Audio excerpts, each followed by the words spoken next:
Bienvenue sur Dialogue Républicain, la chaîne de podcast du sénateur Jean Sol. Des émissions qui créent des passerelles entre les projets territoriaux et les missions sénatoriales. Ça se passe en direct dans les Pyrénées-Orientales pour que la parole se joigne à l'action et ouvre les horizons. Dialogue Républicain, c'est la preuve par le terrain, avec des témoignages de maires et de professionnels du territoire. Bonne écoute!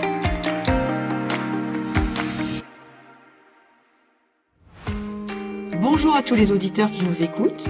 Je suis Carole Delpozo, sénatrice suppléante et collaboratrice du sénateur Jean Sol. Nous sommes aujourd'hui à Tholisse et c'est l'interview de Martine Moguin. Bonjour Martine. Bonjour Carole. Bienvenue sur Dialogue Républicain. Je vais commencer par une question toute simple, histoire d'initier notre échange. Peux-tu te présenter à nos auditeurs ? Comme tu l'as dit, je m'appelle Martine Moguin. Je suis maire de Tholisse depuis le 26 mai 2020. J'officie dans une commune du Haut-Val-Espire, dans les Pyrénées-Orientales. Notre commune compte 60 habitants, dont deux derniers nés ces dernières années. Merci pour cette présentation claire.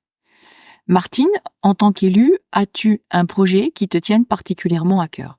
Donc, ce que j'aimerais, c'est trouver une solution pour faire une salle polyvalente qui permettrait de faire un regroupement avec nos habitants. Ça permettrait de pouvoir organiser des festivités. Parce qu'aujourd'hui, nous avons une petite salle qui fait environ 20 mètres carrés. Et dès qu'on est un peu trop nombreux, les gens sont dedans, mais les gens sont aussi dehors. Donc, lorsqu'on fait la galette des rois, par exemple, où nous étions une soixantaine en 2024, une petite partie était dedans et une grosse partie était dehors au froid. Donc, du coup, ce serait vraiment un projet phare. Quels sont les freins et les difficultés que tu rencontres pour mener à bien ce projet ? La commune étant petite, voire très petite, je vais souvent, lors de notre échange, parler de petites communes. Ce qui nous retient, ce qui est problématique pour nous, ce sont les coûts. Ce sont aussi le fait de trouver des terrains. Alors, nous sommes en montagne, des terrains, il y en a beaucoup, mais on ne peut pas les construire. C'est compliqué. Et quand on vous demande, quand on fait une étude et qu'on vous demande plus de 600 000 euros pour faire une salle polyvalente, pour une commune comme la nôtre, c'est quelque chose d'ingérable. Ça nous ferait prendre un crédit sur 30, 40, 50, peut-être 60 ans. Les coûts sont un frein réel à notre projet. Alors Martine, est-ce que tu as imaginé un plan B ? Alors, on a imaginé un plan B. C'est aussi un peu compliqué et on revient encore aux finances.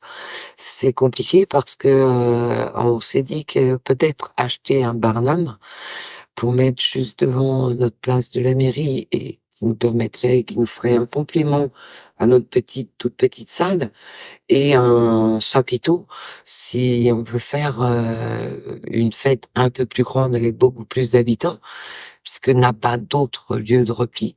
Notre problème, c'est qu'aujourd'hui, on attend les réponses de notre conseil départemental qui tarde à arriver, mais a priori, on n'aura le droit à rien. Donc pour nous, c'est encore un investissement. Donc, si on dépense cet argent pour un chapiteau, bien évidemment, ce sera dégrévé de la possibilité de faire une salle. Parce que dès qu'on met de notre argent dans un financement pour quelque chose, forcément, ça déduit le financement et notre autofinancement qu'on pourrait avoir pour d'autres choses. Ce sera au détriment du financement de cette salle que tu souhaites avoir à Tholisse. Voilà, c'est au détriment ou de cette salle ou d'autres besoins qu'il pourrait y avoir sur la commune pour nos habitants. Alors comment Jean Sol pourrait t'aider à concrétiser ce projet ? Aujourd'hui, en principe, quand tout va bien, les communes, quelles qu'elles soient, ont droit à 80%, ont le pouvoir d'aller chercher des subventions jusqu'à 80%. qui serait bien pour éviter de nous désendetter, enfin de nous endetter énormément, ce serait qu'on puisse aller jusqu'à 90%, qui nous permettrait d'avoir moins à sortir d'argent. Et donc, effectivement, il y a quelquefois des petites communes qui ont des rentrées massives d'argent, ce qui n'est pas du tout notre cas, étant donné que dans notre village, on n'a pas de commerce, on n'a pas de restaurant, on n'a rien du tout, on n'a que des habitants. Donc, ce serait bien qu'on puisse aller jusqu'à 90%, qu'on ait que 10% de notre autofinancement à payer. Ce serait quand même déjà un pas vers nous, les petites communes et la ruralité. Donc pour toi, c'est le fait d'arriver à 90% de subvention. Oui, qui pourrait peut-être nous aider. Qui pourrait En tout cas, qui pourrait nous soulager. Aujourd'hui, lorsqu'on engage un financement, on est obligé d'avoir la totalité de la somme puisqu'il faut payer les travaux dès que c'est terminé. Et les subventions ne nous sont versées que beaucoup plus tard. On pourrait demander à notre sénateur Jean Sol, c'est que il puisse y avoir, pour les petites communes avec des petits revenus, la possibilité d'avoir une avance sur les subventions qui nous permettrait de pouvoir payer sans aller forcément chercher les crédits tout de suite et du coup avoir des frais supplémentaires. Si on pouvait avoir la possibilité d'avoir une avance sur les travaux, ce serait quelque chose de formidable pour les petites communes sans vraiment beaucoup de ressources. En tant que commune rurale, quels sont les sujets ou les projets de loi qui te préoccupent et te posent problème? À l'écart de tout, notre problème, c'est l'absence de médecin, l'absence de soins, parce qu'on a des difficultés, les médecins ne montent pas, nous sommes pourtant qu'à 16 kilomètres de la mairie, mais les médecins ne montent pas. Quelques rares infirmières ou kinés viennent, mais parce qu'ils ont des clients attitrés qui connaissent depuis très longtemps. Mais soyez malade, soyez nouveau malade, ce serait plutôt comme ça que je devrais dire. Soyez nouveau malade et vous avez accès à rien parce qu'ici, personne ne monte. Ça fait 4 ans maintenant que je suis élu et chaque fois qu'on me pose la question, c'est toujours un sujet qui revient. Il n'y a pas que les finances, il y a aussi l'accès aux soins, qui est quelque chose de difficile pour nous. C'est beaucoup des personnes âgées, même si on a eu 2 bébés récemment, c'est beaucoup de personnes âgées, donc difficulté pour conduire, difficulté pour se déplacer pour certains. C'est compliqué de pouvoir avoir accès aux soins. Donc, si je comprends bien, Martine, l'accès aux soins, pour toi, c'est un réel problème. C'est le problème le plus prioritaire. Y a-t-il un second problème qui te préoccupe? La deuxième chose, c'est la loi ZAN, zéro artificialisation nette, ce qui veut dire que on ne pourra plus construire ici, on ne pourra plus agrandir notre village, et on ne pourra pas donner un deuxième souffle à notre village. Puisque je constate que en ville, en plaine, dans les grandes villes, on voit des grumes partout. Et nous, on n'a jamais construit parce que notre village est tout petit, parce que c'est compliqué. 0 divisé par 0, on aura 0. On n'aura pas la possibilité de construire quelque chose. Je voudrais aussi te parler des zones à faible émission de carbone, ce que on pourrait appeler plus communément les zones avec des critères 1, 2, 3 et tutti quanti. En fait, je pense à Perpignan. Si Perpignan se met en ZFE, puisque ça veut dire zone à faible émission, le problème qu'il y a, c'est qu'aujourd'hui, avec toute cette inflation, le manque de hausse de salaire, les personnes âgées, le manque de hausse des retraites, ont du mal, ils ne pourront pas, pour certains, changer de véhicule. Si je veux prendre un exemple, j'ai des personnes ici, j'ai un monsieur particulièrement, qui marche difficilement. S'il fallait qu'il se rende autrement qu'en voiture sur Perpignan, par exemple à l'hôpital, il faudrait qu'il prenne un bus pour aller de Tholus à Amélie. De Amélie, il faudrait qu'il reprenne un bus pour aller jusqu'à la gare de Perpignan. Et de la gare de Perpignan, il faudrait qu'il reprenne encore un bus pour aller dans l'intérieur de Perpignan. Et je ne suis même pas sûre qu'il y ait un bus qui l'amène directement de la gare à l'hôpital. Donc imaginez une personne, si je reprends mon exemple, une personne de 85 ans qui marche mal, qui doit monter, descendre les bus. Et en plus, financièrement, il doit payer chaque bus. Après, il y a aussi les logements touristiques. J'aime beaucoup les touristes. Ils sont très sympas. On fait des belles rencontres. Mais les touristes ou les maisons secondaires, le problème, c'est que dans nos petits villages, et encore une fois, je redis bien nos petits villages, c'est la mort de nos petits villages. Et je vois cette année, par exemple, les gîtes touristiques ont été remplis. Allez, je vais être généreux, je vais dire ils ont été remplis.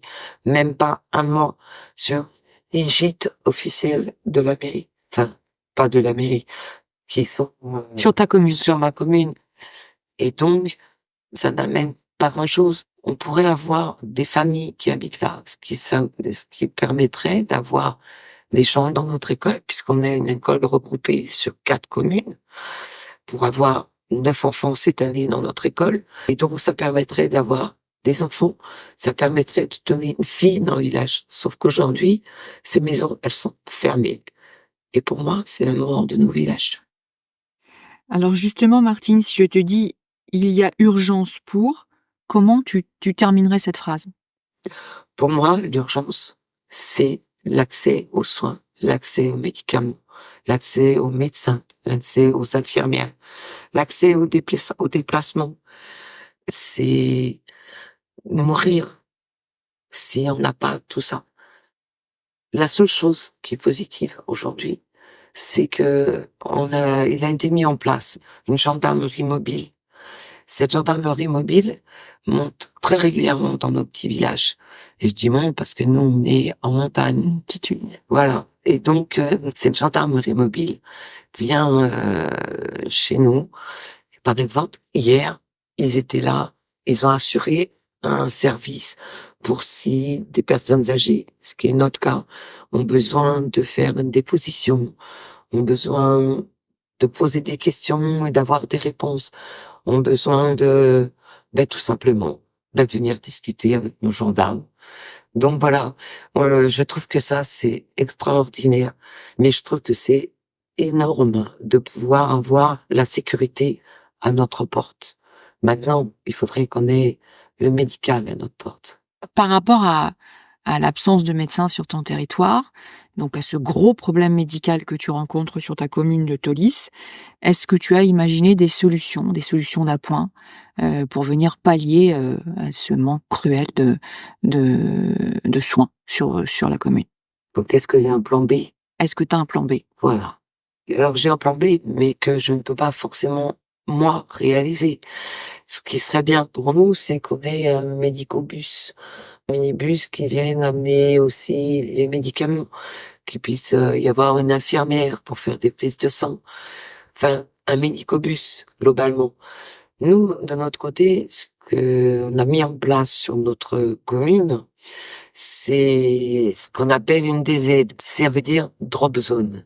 C'est un endroit réservé pour l'atterrissage des hélicoptères. Nous, ici, nous avons une population vieillissante. Et donc, on avait besoin de pouvoir atterrir parce que chez nous, c'était très compliqué. Et j'en profite pour remercier mes petits collègues qui ont travaillé avec moi. Parce qu'en fait, l'hélicoptère avait des difficultés pour se poser. Et donc, mes petits collègues ont imaginé de nous mettre des boules rouges et blanches. Et là, je suis très contente parce qu'en fait, hormis l'aéroport de Perpignan, nous sommes les deuxièmes à avoir ces petites boules blanches pour protéger notre hélicoptère. Parce que par le passé, il fallait garer l'ambulance, prendre le patient, le mettre sur le bord du talus, monter sur le talus, récupérer le patient pour l'amener à l'hélicoptère. C'était quelque chose de très compliqué. Nous, on a fait quelque chose, peut-être un petit quelque chose, mais ça nous permet d'être à un quart d'heure de Perpignan en hélicoptère. On a on a un ou une médecin du SAMU qui viennent et on a déjà utilisé cette drop zone. Ah, tu l'as déjà utilisé? On l'a déjà utilisé. On l'a utilisé pour des touristes, même pas quelqu'un du village. On l'a utilisé pour un touriste qui a fait une crise cardiaque sur le parking. Donc cette drop zone que tu as mis en place, elle a déjà sauvé une vie. Elle a déjà sauvé une vie. Et oui, C'est très bien. et j'espère qu'elle en sauvera d'autres. C'est très bien. Martine, par rapport à tout ce que nous avons évoqué, est-ce que tu penses qu'il faille faire évoluer les missions de ton sénateur pour élargir ses champs d'intervention en faveur des communes rurales? Oui, je pense qu'il pourrait y avoir au moins une chose. Je suis trop jeune maire, pas dans l'âge, hein, mais dans la qualification, pour avoir échangé avec mes collègues qui sont maires depuis longtemps, voire très longtemps.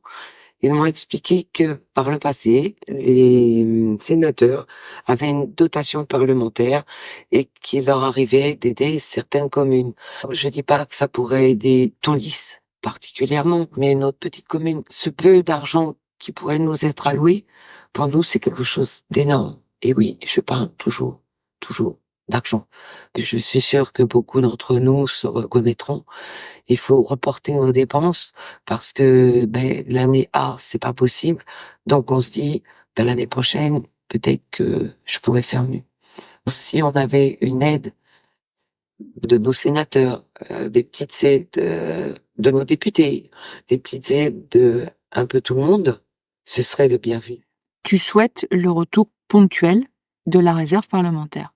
Ce serait bien, parce qu'on a déjà abordé ce sujet avec notre sénateur Jean Sol, puisque il est venu nous voir plusieurs fois. On a la chance que monsieur Jean Sol vienne s'exprimer avec nous, vienne voir nos problèmes, écouter nos problèmes, entendre nos problèmes, parce que écouter n'est pas forcément entendre. Jean Sol écoute nos problèmes, il est proche de nous. On sait qu'on peut le contacter. On sait qu'on peut lui demander de venir, pas seulement financièrement, pour tout, il est là. Et je pense, entre autres, nous avons eu un problème avec notre école, et grâce à lui, le problème s'est réglé. Et je dis bien grâce à lui, parce que l'inspecteur académique du jour ne voulait pas nous entendre, et grâce à Jean, notre école est devenue un regroupement comme on voulait, puisque évidemment, nous sommes un petit village et nous avons 4 communes dans ce petite école. Grâce à Jean, nous avons réussi à avoir ce qu'on appelle un RIP, et c'est un regroupement intercommune. Un regroupement intercommunal? Voilà, un regroupement de proximité. Oui, de proximité. Et donc du coup, merci Carole, grâce à Jean, nous avons obtenu ça.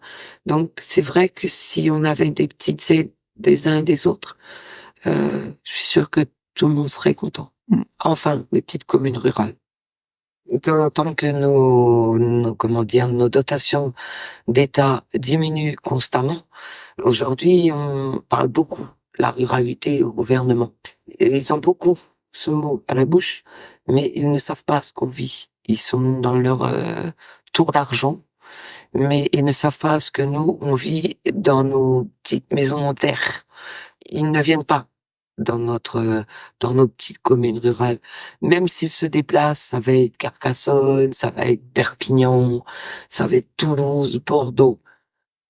Mais jamais les petites communes, les toutes petites communes comme nous. Alors maintenant, Martine, si on parlait de ta plus belle réussite, de ta plus belle réalisation, celle pour laquelle tu es la plus fière, ce serait quoi? Je peux pas être fier d'une seule chose. Je peux être fier déjà d'avoir un peu modernisé mon village. On a changé toutes les lampes que nous avions. On a tout transformé en LED. Pour moi, c'est quelque chose d'important parce que je ne voulais pas éteindre les lumières de mon village. Donc, on a une temporisation, on a des LED et donc notre village est illuminé toute la nuit. Et au-delà de ces lumières, on a mis aussi des candélabres avec du solaire parce qu'on avait des points noirs. Moi, je veux pas que les gens de mon village se fassent agresser. Peut-être on aurait fait plus d'économies. Mais peut-être on aurait des gens qui auraient pu se faire agresser ou qui auraient pu se faire percuter par une voiture. Ça, c'est ma plus belle fierté mais il y en a d'autres. Je vous disais tout à l'heure, ma descente, ma drop zone, mon hélicoptère, pour moi, c'était quelque chose d'hyper important. Ayant une population vieillissante, il fallait quelque chose pour les évacuer et peut-être sauver des vies. Donc, c'était quelque chose... Pas peut-être. On en a sauvé une, c'est vrai. Mais c'était un touriste. Aujourd'hui, mon plus grand sentiment, c'est d'être proche de mes habitants et de leur apporter le maximum de sécurité. Alors, si on devait regarder vers le futur, à l'horizon 2030 ou plus, je sais que rien ne te ferait rêver, mais est-ce que tu imagines un changement? Est-ce qu'il y a quelque chose qui te tient à cœur? Est-ce que tu voudrais voir une façon de fonctionner différente ou peut-être plus de proximité? Bien sûr, je vais pas te dire autrement. Je vais revenir sur tout ce que j'ai dit. Moi, ce qui me plairait énormément, c'est d'avoir un lieu d'accueil, un lieu d'échange, un lieu où on puisse bien vivre. Mais c'est vrai que dans ma tête, convivialité, c'est pas un mot anodin. C'est parce que je suis comme ça. J'aime la convivialité, j'aime les rencontres. Et si on n'a pas de convivialité, on est mort. Enfin, c'est ma façon de penser. Ce que j'aimerais, c'est qu'on arrive à refaire... il y avait, il y a longtemps, un petit commerce de proximité à Tholys. Ce petit lieu de convivialité, elle faisait petit bistrot, petite épicerie, on va dire, petite restauration pour les habitués. Voilà, moi, j'aimerais qu'on puisse reconstruire ça. Je suis une rêveuse. Hein. J'ai été élevée par les bisounours, en fait. Donc, petit commerce de proximité, ça, c'est vraiment très agréable.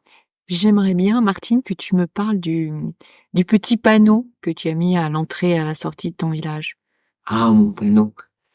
Mon panneau, c'est un doux rêve.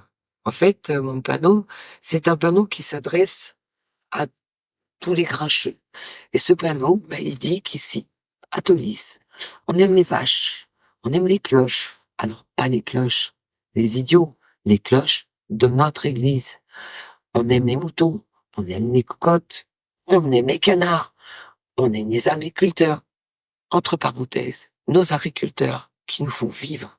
Parce que sans agriculteurs, on vivrait de quoi? Sans nos agriculteurs, nous serions quoi? Et entre parenthèses, je soutiens nos agriculteurs. Et donc ce panneau, les touristes qui passent, mais aussi les gens qui vivent sur nos terres, l'ont pris en photo. Et ce panneau, c'est pour moi une très grande fierté, a fait le tour de France. Il a peut-être été au-delà, parce que comme notre village est un peu ethnique, et que nous avons des Irlandais, des Allemands, des Belges, des Suisses, des Catalans. On a des Catalans aussi dans notre village. Ça s'est beaucoup propagé. Et donc, il a été mis sur Facebook, et tout le monde est unanime. Allez, je vais dire 95%. C'est que notre ruralité, elle est importante dans la... Et on en a besoin. Il y a que le gouvernement. Lui, je pense qu'il sait pas ce que c'est. Peut-être il a regardé dans le dictionnaire ce que ça voulait dire. Il s'est dit que c'était un joli mot et qu'il pourrait peut-être l'utiliser. Mais il nous aide pas. Il fait rien pour nous. Donc, ce panneau, ça veut dire quoi? En fait, c'est que la France, c'est la ruralité. Et la ruralité, c'est la France. Ça va de pair. Seul, je pense, notre président de la République, Monsieur Macron, a dû dire dans le dictionnaire que ruralité, c'est un mot qui existait dans le Petit Robert. Et sur ça, si Monsieur Macron, ça l'intéresse, je serais ravi de lui permettre d'atterrir avec son hélicoptère sur ma drop zone. Il n'y a pas de souci. Je serais ravi de l'accueillir. Et pourquoi pas venir nous voir à Tholys. Merci Martine pour ce bon moment, ce dialogue républicain. Le moment en ta compagnie arrive déjà à sa fin. Alors Martine, dis-moi, qu'aurais-tu envie de transmettre à nos auditeurs pour clôturer cette rencontre?